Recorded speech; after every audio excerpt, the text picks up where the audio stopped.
My dad said, I don't act like a man, so I cut off $30,000 in handouts, took back my sister's car, and walked out on the whole family. Hey guys, you know those nature documentaries where parasites slowly drain the life out of their hosts until there's nothing left but a hollow shell? Yeah, that was my family biography for the last 6 years. The only difference is the parasite usually doesn't text you at 2 in the morning asking for just one more transfer to cover their third emergency that month. So the thing is, I've always been the reliable one in my family. The guy everyone calls when shit hits the fan, the one with the steady job, the savings account, and apparently, an invisible sign on my forehead that says free money. I'm 29, male, graduated with an engineering degree 6 years ago, and landed a decent job right out of college. Nothing crazy, I'm not a tech bro making Silicon Valley money or anything, but solid enough that I could afford a decent apartment, keep my bills paid, and still put some away each month.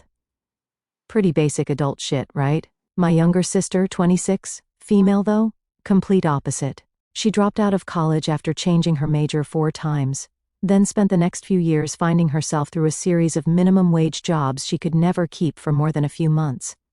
The girl has the work ethic of a stone sloth. When she got evicted from her apartment 3 years ago, shocker, my parents called me in a panic. It's just until she finds her feet, they said. Just help her out this once, they said. But it was not just this once. What started as a one-time bailout turned into a never-ending cycle of rent payments, bill coverage, and emergency cash transfers. I'm not talking small amounts either. Here's a breakdown of the last year alone. $1,400 a month for her rent. That's $16,800 a year, $350 per month for her utilities. That's $4,200. $2,000 for her car repairs that she somehow needed despite barely driving to work. $1,200 for her emergency dental work, which was totally preventable. $800 for her credit card minimum payments because why pay your own bills when your brother will? That's $24,000 plus in 1 year, almost half my take-home pay, funneled straight to my deadbeat sister. And every time I tried to have a conversation about how this arrangement needed to end, I'd get the same guilt trip from my dad. A real man takes care of his family, he'd say. Your grandfather worked 3 jobs to keep food on the table. Cool story, Dad. Did Grandpa also bankroll a fully capable adult who refused to get her shit together? Because I'm pretty sure he didn't. The worst part? My sister's Instagram is a non-stop highlight reel of brunches, beach trips, and new outfits. She buys $200 shoes and posts about weekend getaways while I'm grinding 60-hour weeks to support 2 households. Meanwhile, I've been putting off buying a house, rarely take vacations, and my social life's been on life support since I'm always working. My friends have started calling me the Bank of James, that's me. As a joke, except it's not funny when it's your reality. But the real slap in the face was when I caught her explaining to her roommate how she manages her finances by, and I quote, just asking my brother whenever I need anything.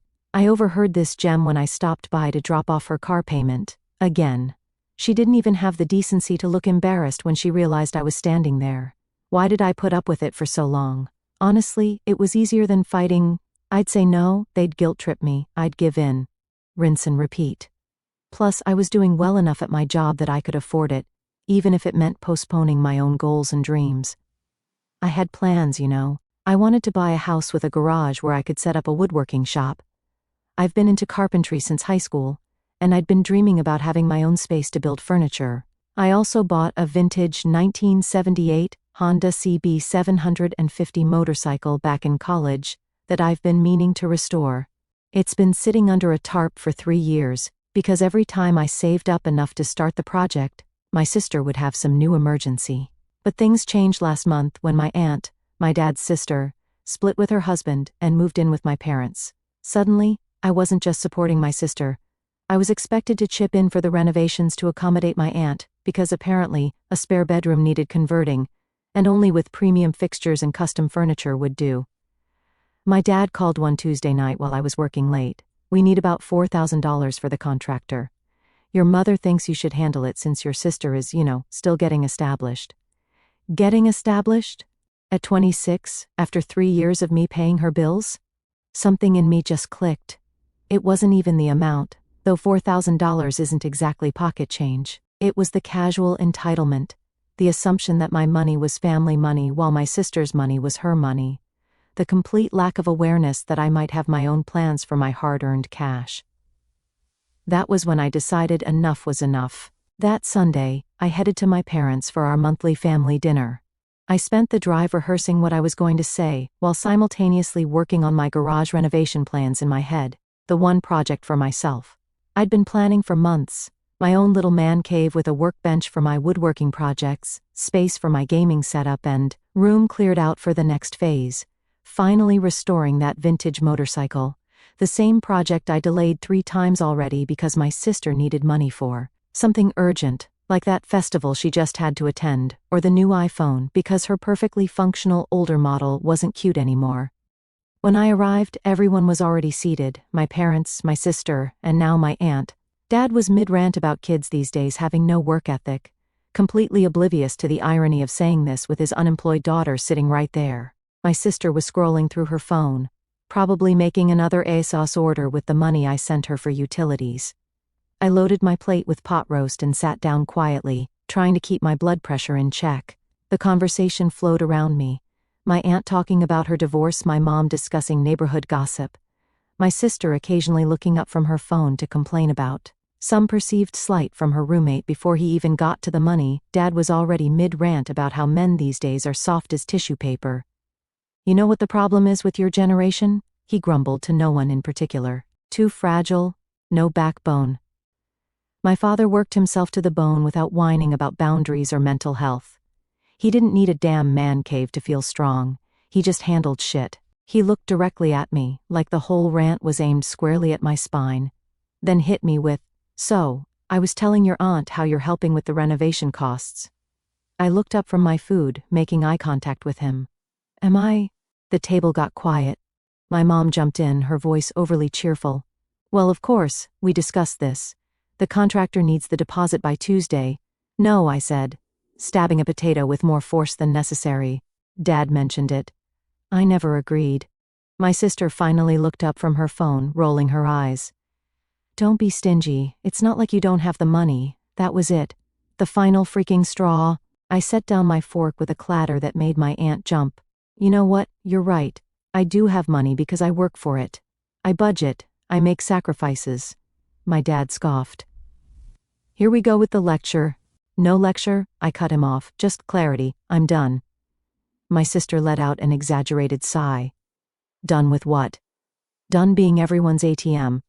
I looked her straight in the eye. "Your rent, your bills, your car insurance, that's on you now." She laughed, like I was joking. I wasn't. Dad slammed his hand on the table. "You don't even act like a man anymore." He pointed his fork at me like it was a damn spear. "A real man sacrifices. A real man doesn't whine when his family needs him. You think your grandfather ever cried about needing space or boundaries? He just got shit done." "You're damn right I don't act like your version of a man," I interrupted, surprising even myself with how calm I sounded. "Because that guy ignores his own needs until he burns out. That guy lets everyone bleed him dry and calls it duty. Being a man doesn't mean funding your bad decisions. It means having boundaries, and I'm setting mine now." "This is ridiculous," my mom chimed in. "After everything we've done for you." "What exactly have you done for me lately?" I asked. Because from where I'm sitting, I've been carrying this family financially for years while everyone takes and takes and takes. My aunt shifted uncomfortably in her seat, clearly wishing she was anywhere else. Good, let her see the family dynamics she'd walked into. My sister's expression shifted from amusement to panic as she realized I wasn't backing down. "But my rent is due next week. I don't have enough. Not my problem." "What am I supposed to do?" she demanded, voice rising. "Get a job. Keep a job. Budget. Live within your means. All the things adults are supposed to do." She slammed her hand on the table. "I've been trying, asshole." "Same old story," I said. "I paid bills. You bought bikinis." "That's not fair." "I need those things for my mental health." I had to laugh at that. "And what about my mental health? You think I enjoy working myself to death to support you?" My dad pushed his chair back. "That's enough. We're family, and family supports each other. Period."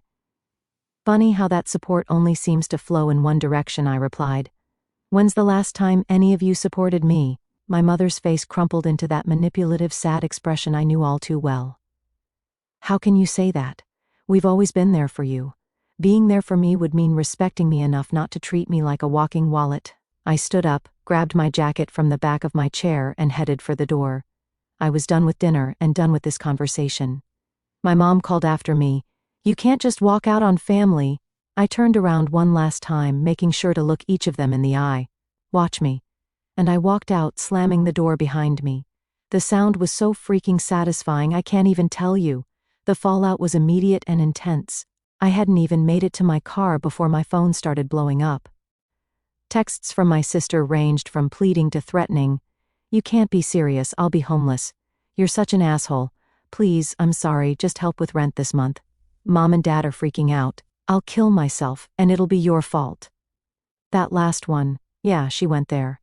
Classic emotional manipulation. She'd threatened self-harm before when she didn't get her way, but I'd later find out from mutual friends that she was just fine, usually out partying the same night.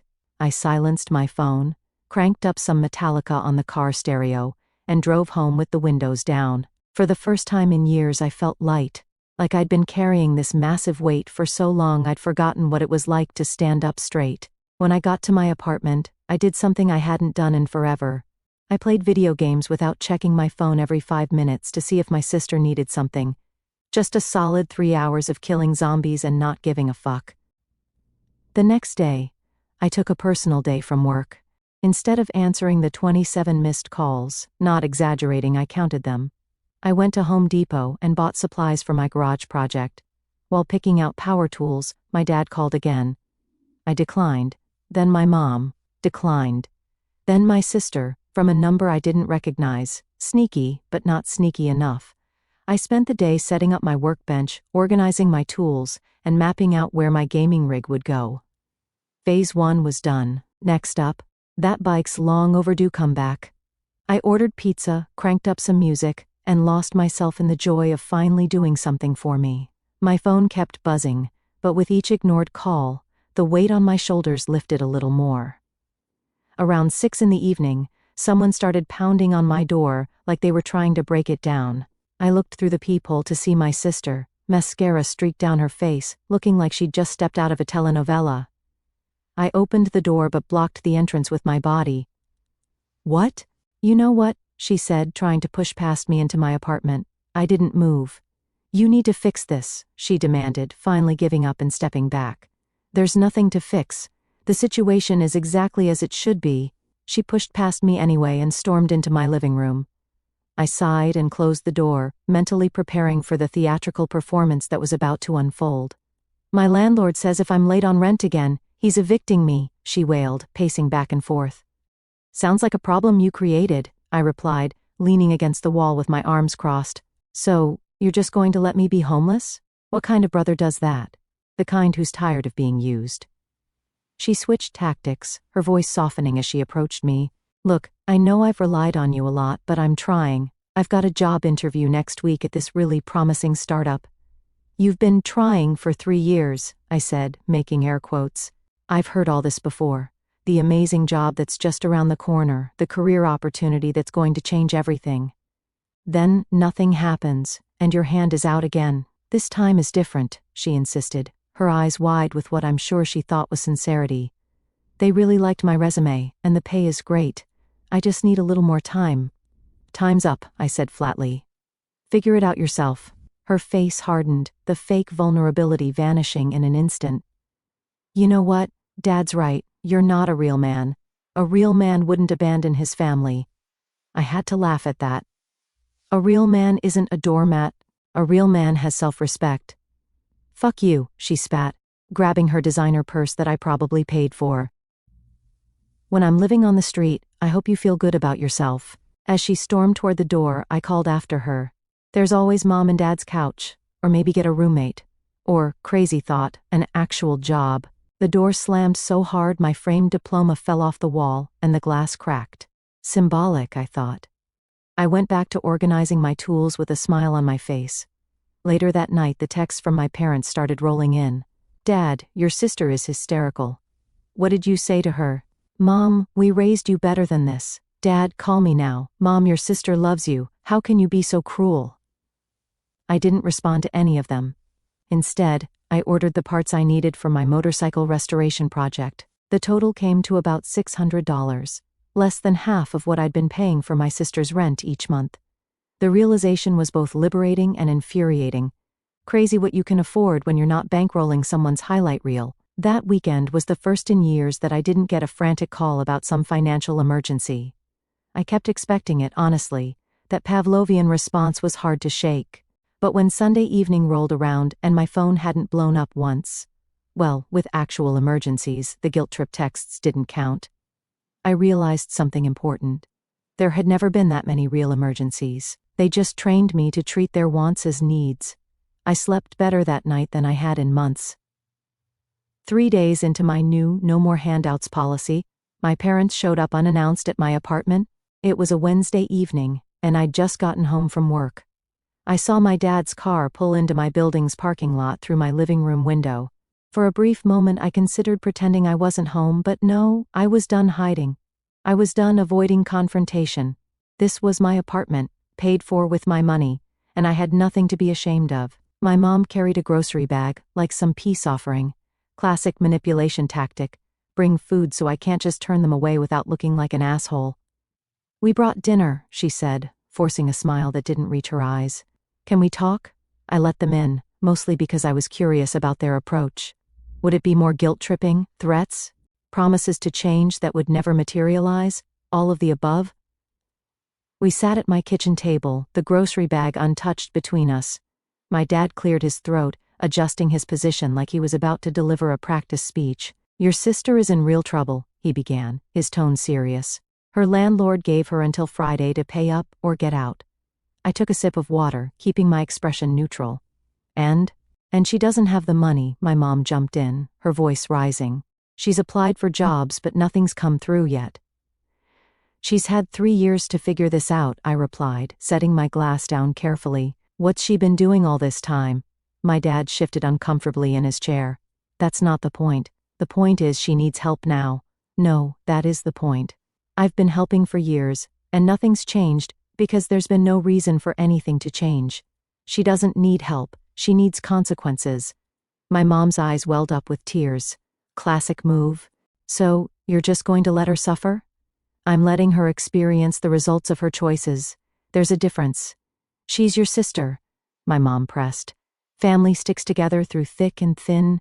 Funny, I don't remember her sticking with me when I was working overtime to pay her bills. In fact, I distinctly remember her making fun of me for being boring and working too much while she was out living her best life on my dime." They exchanged a look. Then my dad leaned forward, switching tactics. "Look, we understand you're frustrated, but this isn't just about your sister. Your aunt is settling in, and the contractor needs that deposit." I stood up so quickly my chair nearly tipped over. "Seriously? You're still trying to get money for the renovation after everything I just said?" He had the decency to look embarrassed, but only for a moment. "Family helps family, that's how it works." "No, that's how you think it works. In my world, adults handle their own responsibilities." My mom tried a different angle. "Just this one last time. Help your sister with this month's rent, and we won't ask again." I actually laughed at that. "You said that last month, and the month before, and probably the month before that, but I've lost track of all the last times at this point." "This is different," my dad insisted. "She's really trying this time." "Then prove it," I said. "Show me the job applications she's filled out. Show me a budget she's made. Show me any evidence at all that she's really trying beyond just saying the words." They looked at each other again, clearly not expecting this response. "Well," I pressed. My dad's patience snapped. "What do you even need all that money for anyway? Those stupid projects in your garage? That motorcycle that'll probably kill you?" And there it was. The real resentment. They weren't just entitled to my money, they were angry I might spend it on myself. "Those stupid projects are mine. My time, my money, my life. So selfish," my mom muttered, not quite under her breath. I laughed again, but there was no humor in it. "Selfish? I've given you people over $30,000 in the last 3 years. The selfish ones are sitting right here in my kitchen." My dad stood up, face flushed with anger. "We raised you better than this. No, you raised me to be your backup plan. That's done now. They left without touching the groceries they'd brought. As the door closed behind them, I heard my dad say, "He'll come around. He always does." He couldn't have been more wrong. The next phase of the pressure campaign began the following day. My phone started blowing up with calls from extended family members, aunts, uncles, cousins I barely spoke to. Apparently, my parents had activated the family phone tree, painting me as the villain who was leaving his poor sister to starve on the streets. My aunt, a different one, not the newly divorced one, left a voicemail. "I've always thought of you as a compassionate young man. I'm very disappointed to hear you're abandoning your sister in her time of need." My uncle texted, "Family is all we have in this world. Don't turn your back on yours." Even my grandmother called, her voice quavering with what I'm sure she thought was righteous concern. "Your grandfather would be so ashamed if he could see how you're behaving." That one stung a little. I'd been close to my grandpa, but then I remembered that he'd worked hard his whole life to provide for his family, not to enable laziness.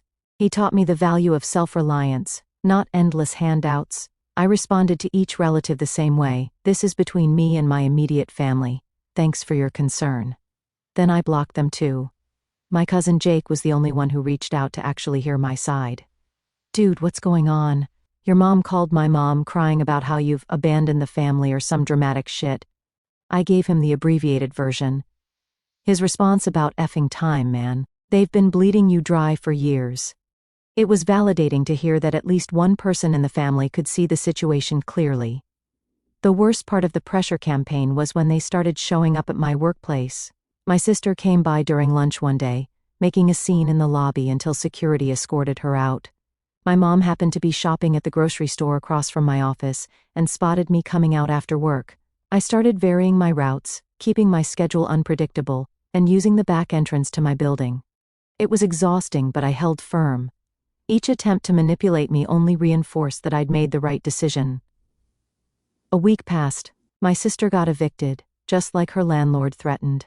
She moved onto my parents' couch, which quickly created exactly the tension I expected.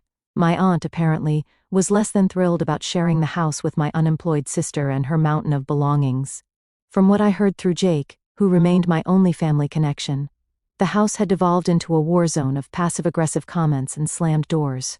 "Dude, your sister moved in with your parents, and it's World War III over here," Jake texted. "Aunt Carol is threatening to leave. Your mom is stress baking nonstop. There's like 12 casseroles in the fridge." Good. Let them deal with the monster they created. Meanwhile, I was thriving. I finished the first phase of my garage renovation, installed my gaming setup, and started working on my motorcycle. 3 years under a tarp, and now, finally, it was time to bring it back to life. I'd forgotten how much I enjoyed tinkering with engines, the methodical process of taking something apart, cleaning each component, and putting it back together. For the first time in years, I was spending my money on things that mattered to me. I'd also started going out more, reconnecting with friends I'd neglected while working overtime to support my sister. We hit up a local bar one Saturday night, and I actually bought a round for everyone instead of checking my bank balance first. A small thing, but it felt huge to me. Then my phone rang with an unfamiliar number. Normally, I'd ignore it, assuming it was another family member trying to get through my blocks, but I answered. "Hello, this is Northeast Credit Union calling about your sister's car loan. You're listed as a co-signer, and the account is 60 days past due." Fuck. I'd forgotten about that. 2 years ago, I co-signed her car loan because she needed reliable transportation for job interviews. The same job interviews that never materialized into actual employment. "How much is overdue?" I asked, already dreading the answer. $1,240, including late fees. If the loan defaulted, my credit would take a hit. Credit I'd need for the house I was planning to buy now that I wasn't supporting an extra adult. My phone pinged with a text from my sister. "Got a call from the bank. Bet you'll help me now." This wasn't an oversight. This wasn't her forgetting a payment in the chaos of being evicted. This was strategic. She was holding my credit score hostage. Two could play that game. I called the bank back. "I want to pay off the balance of the loan and transfer the title solely to my name." The representative sounded confused. "Sir? I co-signed the loan. I'm taking ownership of the vehicle. How much to clear the entire balance?" $8,720.16. Process it today, and I want the title transferred immediately. It was a lot of money, but less than I'd spend supporting her for another 6 months, and unlike the money I'd been giving her, this was an investment. I'd either keep the car as a second vehicle or sell it and recoup most of the cost. An hour later, my sister called, screaming so loudly I had to hold the phone away from my ear. "They're taking my car. How could you?" "Not taking, took. It's my car now since I paid for it. I need that car." She was practically hyperventilating. "Should have made the payments then. Where am I supposed to go? How am I supposed to get to job interviews?" The irony of that excuse again wasn't lost on me. Public transportation exists. So does Uber. So do friends who might give you rides, if you have any left who aren't sick of your freeloading. "You're the worst person I've ever known." Her voice had gone cold, which was actually a relief after the screaming. "And yet I'm the one you kept asking for money. Funny how that works." I hung up and blocked her number. Then I texted Jake, "Tell her the car will be picked up tomorrow at 2 in the afternoon. If she damages it, I'm pressing charges." The next day, I had the car towed from my parents' driveway to my house, where it parked beside my long-shelved motorcycle, both now officially mine, both finally where they belonged. I didn't actually need a second vehicle, but I'd rather sell it than let her use my credit to hold on to it. Message sent. I'm not playing games anymore. My parents' response was swift and predictable, more angry calls, more flying monkeys dispatched to make me feel guilty. But something had shifted. Where before I'd felt anxious and conflicted about standing up to them, now I just felt amused. The more outrageous their attempts to manipulate me became, the more certain I was that I'd made the right choice. My sister, surprisingly, was the first to crack. 3 days after I took the car, she sent an email. Since I'd blocked her number, "I'm sorry for what I said. I was upset. Can we please talk? I really am trying to get my life together. I have a job interview tomorrow, and I need my car back." I replied with one line, "Show me 6 months of self-sufficiency and we'll talk." She didn't respond. 2 weeks later, Jake texted me a photo of my sister's new Facebook post. First day at the new job. So excited to start this journey. It was a retail position at the mall. Minimum wage, probably part-time, not exactly career material, but it was something. More than she'd done in years. I felt a twinge. Not guilt exactly. Pride maybe. That she was finally doing what she should have been doing all along. But I wasn't ready to let my guard down yet. 1 week of employment didn't erase 3 years of manipulation. After that car incident, my parents launched a full family pressure campaign. Aunts, uncles, cousins. Suddenly, everyone had an opinion about how I should step up and help my struggling sister. I received long, detailed voicemails from relatives I hadn't spoken to in years, explaining why family comes first and how disappointed they were in me. My response was simple and consistent. "This is between me and my immediate family. Thanks for your concern." Then I blocked them too. And, yeah, 2 months passed. According to Jake, my sister was still working at her retail job. Some kind of record for her. She'd found a roommate situation that she could actually afford on her income. My parents had stopped trying to contact me after I sent them a certified letter, stating that any further unannounced visits would be considered trespassing. I sold her car, my car, legally, and used the money to finish my garage renovation and take a weekend trip to the mountains, my clicked first actual vacation in 3 years. I hiked during the day and sat around a campfire with friends at night, not checking my phone every 5 minutes for financial emergencies. It was fucking glorious. When I got back, there was a letter waiting for me, no return address, but I recognized my mom's handwriting. I almost threw it away unopened, but curiosity won out.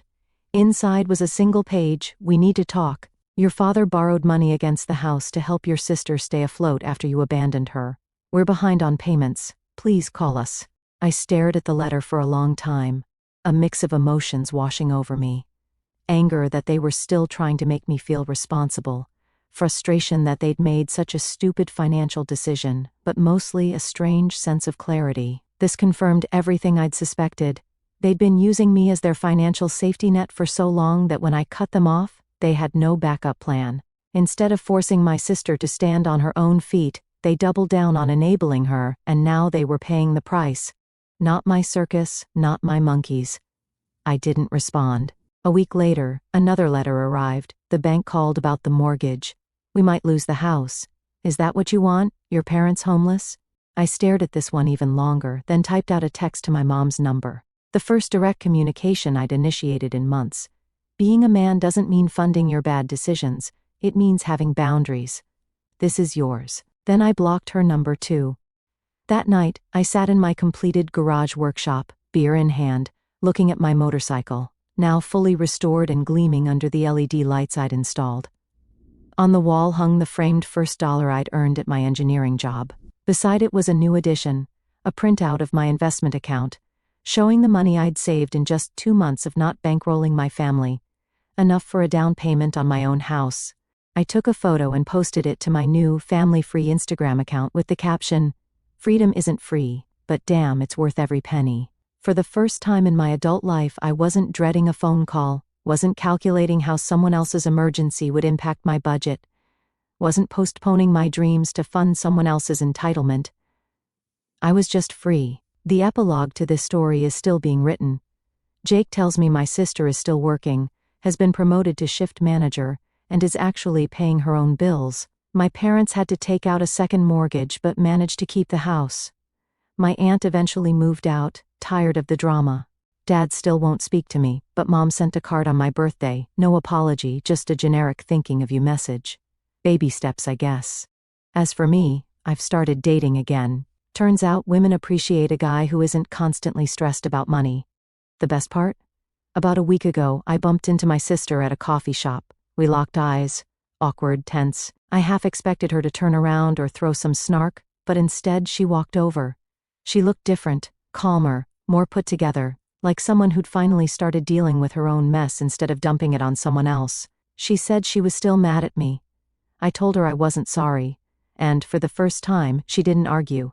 She just nodded, almost like she understood. No hug, no dramatic reunion, no fake promises to stay in touch. Just before walking out, she turned around and thanked me for not covering her rent. It wasn't an apology, not exactly, but it was the closest she's ever come. Letting family fail might feel cruel in the moment, but sometimes it's the only way they learn to survive without dragging you down. And I still don't regret a thing.